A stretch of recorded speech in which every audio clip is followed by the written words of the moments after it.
Hello viewers, स्वागत है आप सभी का मेरे यूट्यूब चैनल स्कूल ट्यूशन गुरुजी में। आज हम बात करेंगे क्लास 10th की साइंस की वर्कशीट के बारे में, यानी कि वर्कशीट 21 के बारे में, जो कि 21 अगस्त के लिए जारी की गई है।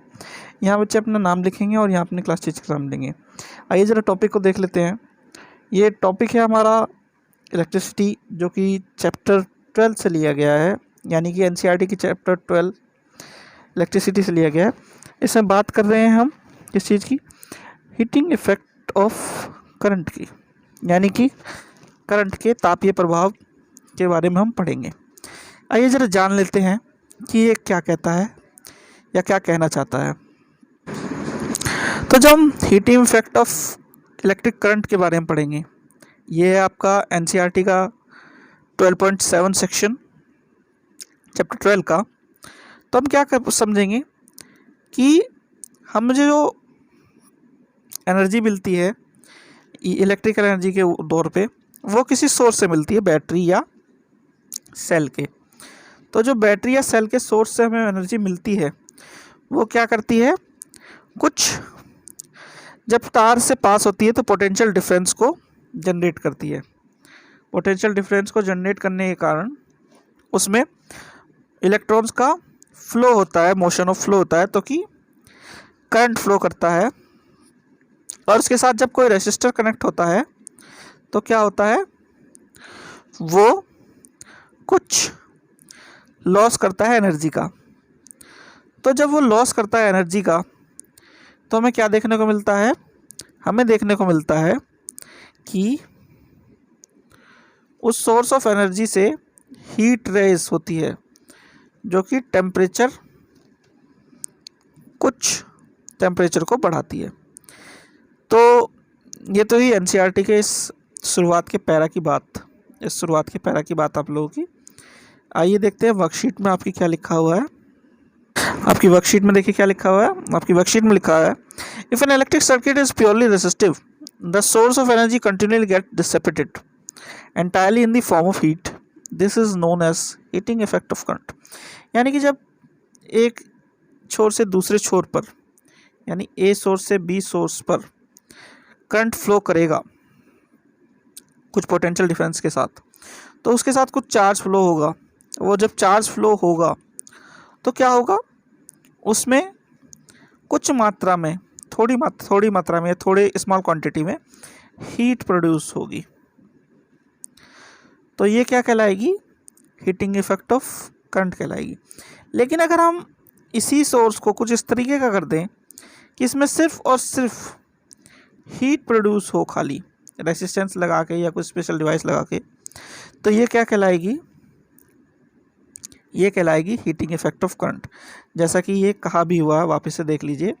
If an electric circuit is purely resistive, the source of energy continuously get dissipated entirely in the form of heat, this is known as heating effect of current. आइए अब आगे बात करते हैं क्या कहना चाह रहा है ये। Consider a current I flowing through a resistor of resistance R। अब तो क्या बात कर रहा है ये, ऊपर वाली चीज़ को, इस चीज़ को ये डिफाइन करने की कोशिश कर रहा है। ये क्या कह रहा है, consider a current I flowing through a resistor of resistance R। एक रेसिस्टेंस है R, उसके थ्रू I करंट फ्लो कर रहा है। Let the potential difference across it be V। और उन दोनों के बीच में जहाँ से फ्लो कर रहा है, A से B स्थान तक अगर फ्लो कर रहा है, यानी A से B तक अगर करंट फ्लो कर रहा है, तो उन दोनों के बीच का पोटेंशियल डिफरेंस V है और करंट जो कैरी हो रहा है वो है आपका, तो जो आपका करंट कैरी हो रहा है जब कोई कंडक्टर A और B के बीच में रेसिस्टेंस R है, जिसकी V पोटेंशियल डिफरेंस बैठा हुआ है और करंट फ्लो हो रहा है I, तो क्या होगा आगे, तो उसमें T टाइम में कुछ Q चार्ज फ्लो करेगा। तो आगे क्या बोलता है ये, the work done in moving the charge Q through a potential difference V is VQ। ठीक है, तो वर्क डन क्या हो गया, एक चार्ज को फ्लो करने में T टाइम में VQ।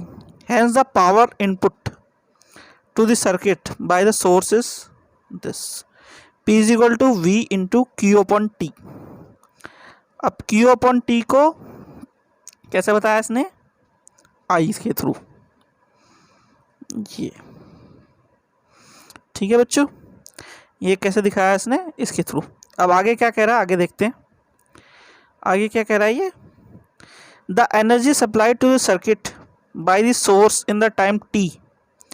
कुछ एनर्जी सप्लाई की गई टी टाइम में सोर्स को, तो वो हो गई E is equal to P into T, और P बराबर है VI के, जैसा कि अभी हमने देखा यहाँ पे। तो E हो गया VIT, यानी कि P की वैल्यू हमने पुट कर दी यहाँ पे इस वाली जगह पे, तो ये हो गया। अब हमें क्या देखना है कि जो एनर्जी हमारी यूज़ हो रही है वो क्या कर रही है, हीट को प्रोड्यूस कर रही है, क्योंकि हम पढ़ रहे हैं heating effect of electric current. तो यहाँ पे क्या हो जाएगा, E is equal to H। तो H बराबर हो जाएगा क्या, VIT, यानी V मतलब potential difference, I is equal to current, T is equal to time. यानी एक कंडक्टर जिसके अक्रॉस V पोटेंशियल डिफरेंस हो, I करंट फ्लोइंग हो रहा हो कुछ टाइम में, तो उसका हीटिंग कितना हो जाएगा, H।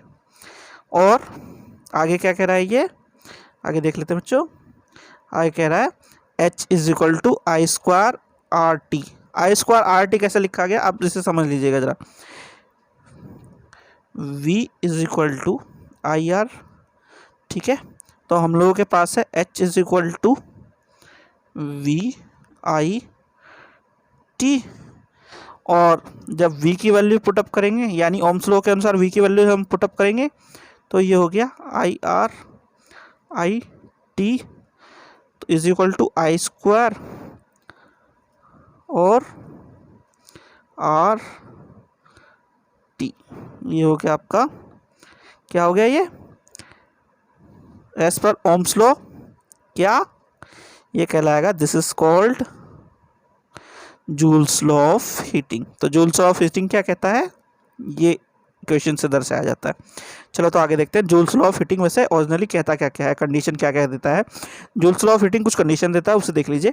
It state that the heat produce in a resistor is, जो हीट प्रोड्यूस होगी वो रेसिस्टर से। अब हमने क्या पढ़ा था ऊपर वापस देख लीजिए ध्यान से, कंफ्यूज मत कीजिएगा।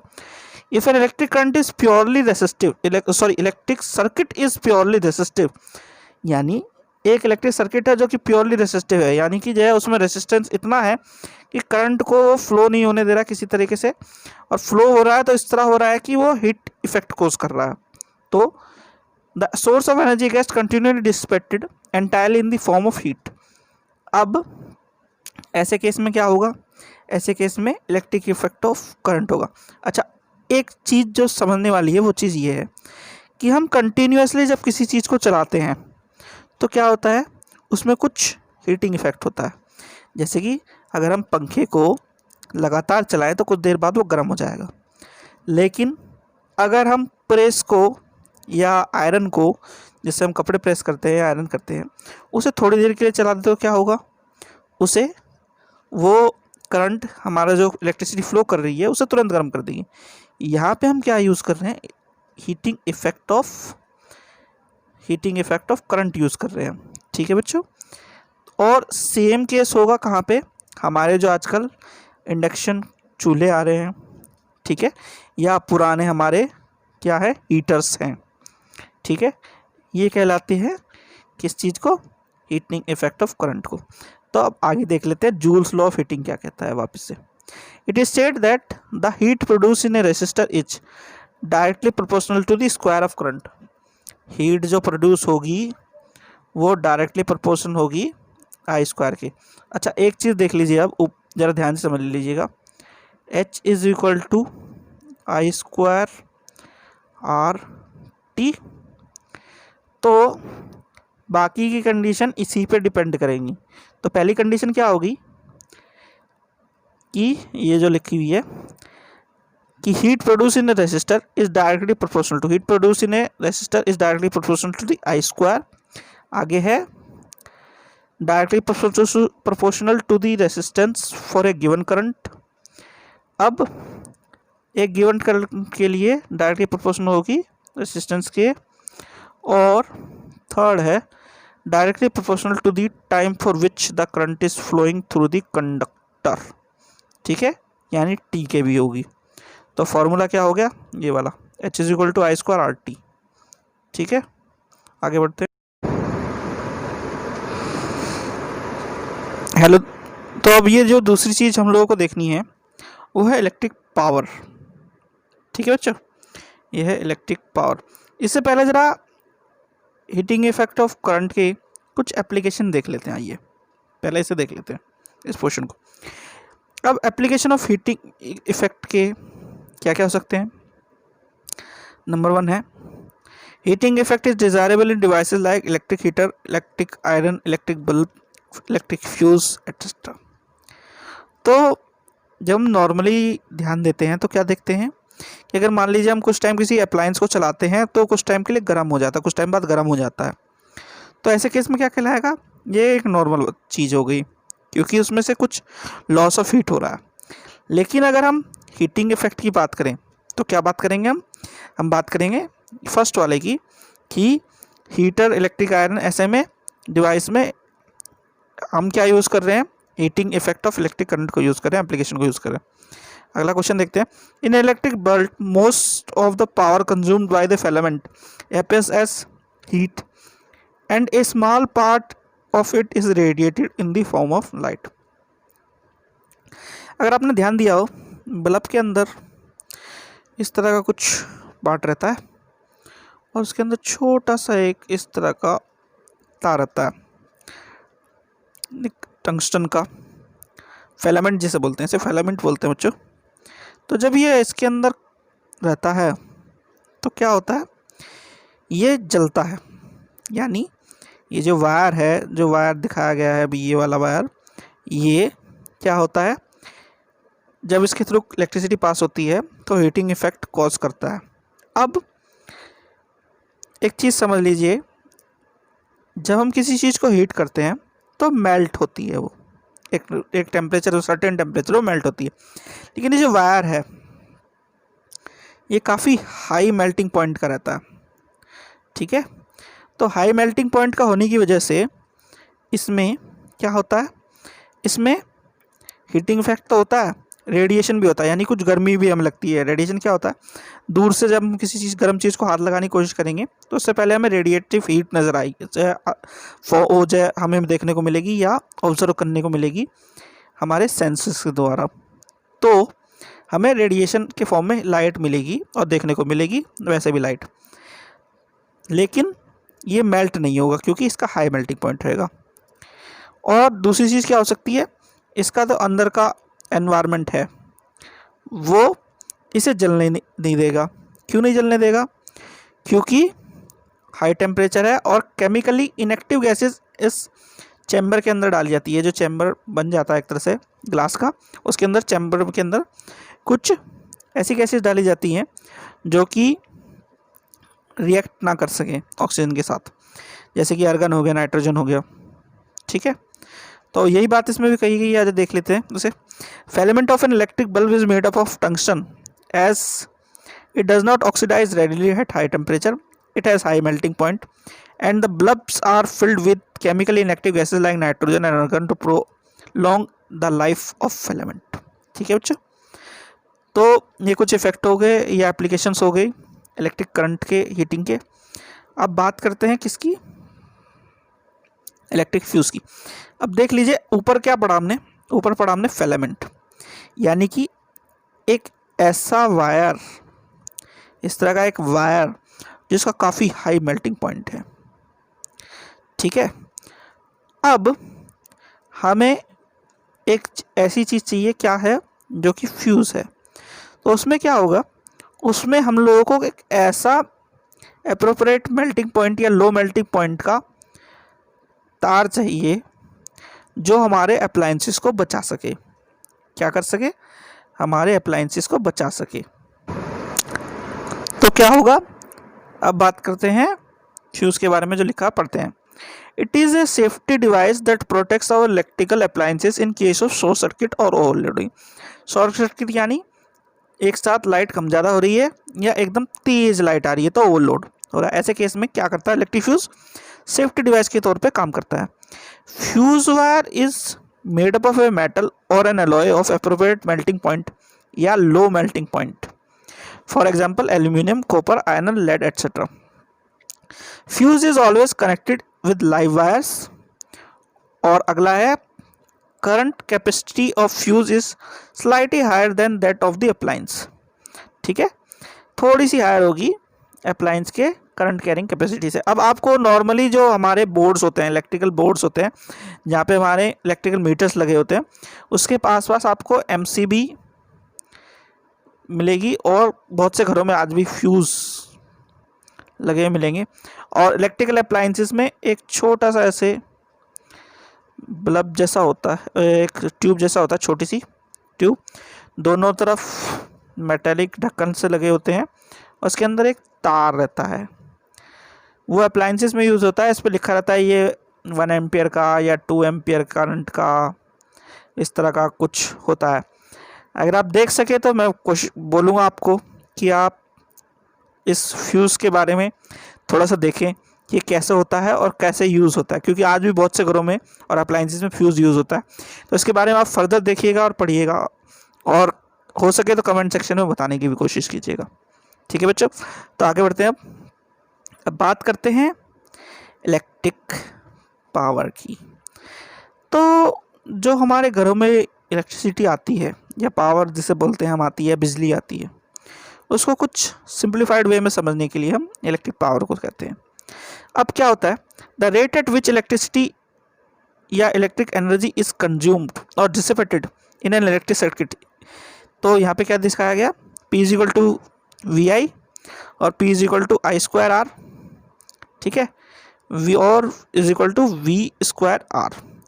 तो ऐसा यूनिट क्या है पावर की, वाट है, और वाट इज इक्वल टू कितना, 1 वोल्ट इंटू 1 एम्पियर।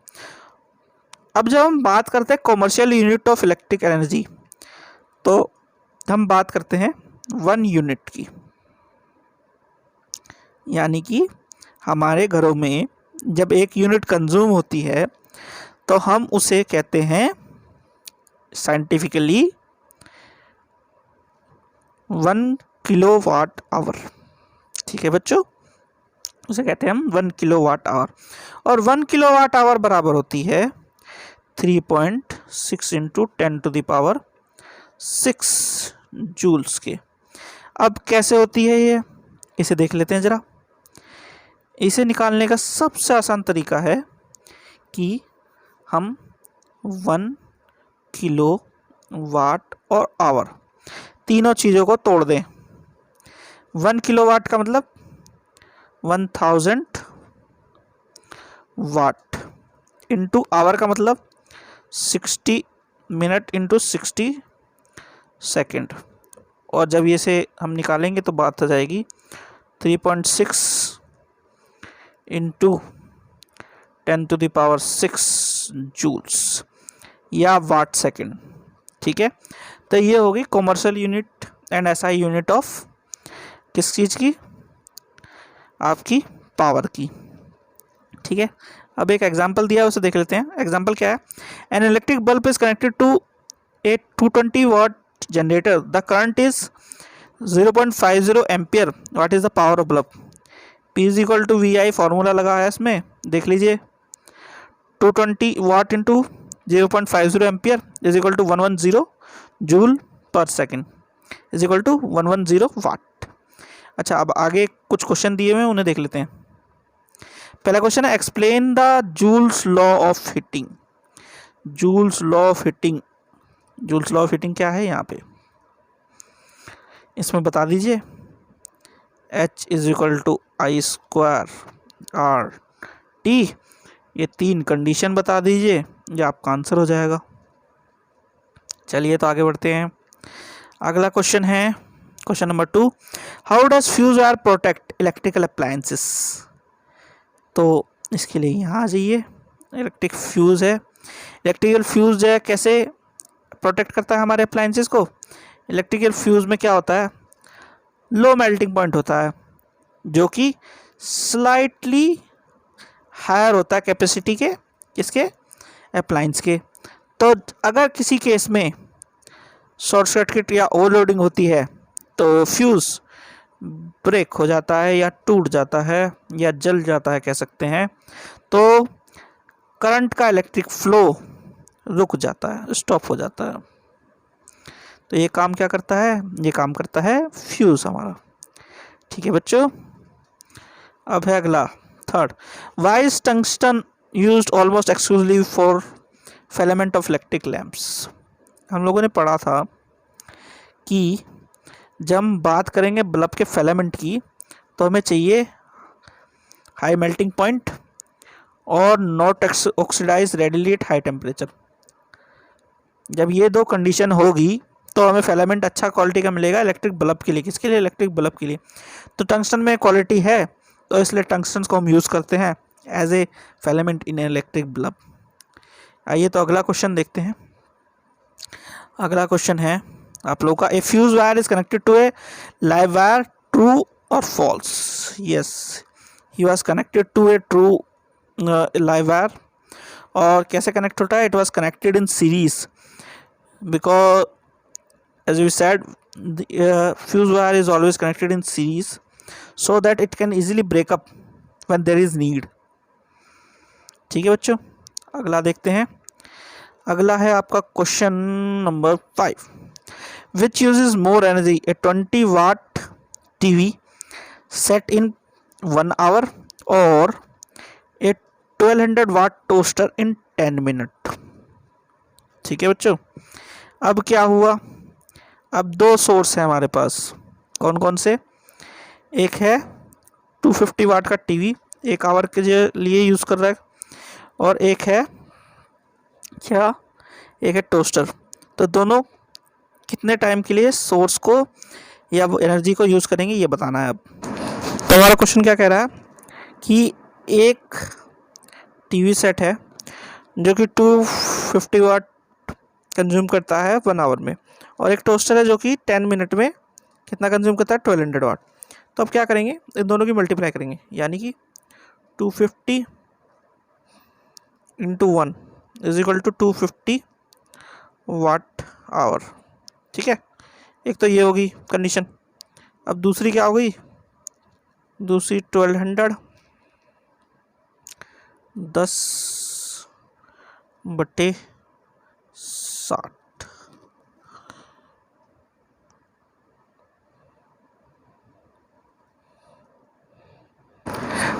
ये तो वापस से देख लेते हैं एक बार। ये है 1200 इंटू 10/60, ये चला गया यहाँ, और ये हो गया 6200 यानी 200 वाट और। तो एनर्जी कंज्यूम्ड कितनी हो गई? ये हो गई ज़्यादा टी में, यानी 250 वाट आवर में। ठीक है, तो ये हो गया आपके प्रैक्टिस के क्वेश्चन। ठीक है बच्चों, इसे ध्यान से पढ़िएगा और ध्यान से समझने की कोशिश कीजिएगा। कोई भी दिक्कत हो तो आपकी एनसीईआरटी की बुक्स में ये आपको एग्जाम्पल एज इट इज़ मिल जाएंगे। ये चीज़ें एग्जाम ऐसी एज इट इज़ मिल जाएगी, और इससे रिलेटेड भी एग्जाम्पल मिल जाएगा। आपको कोई कन्फ्यूज़न हो तो उसमें देख लीजिएगा, आपको समझ में आ जाएगा। ठीक है बच्चों, ध्यान से पढ़िएगा इन्हें। Okay, thank you.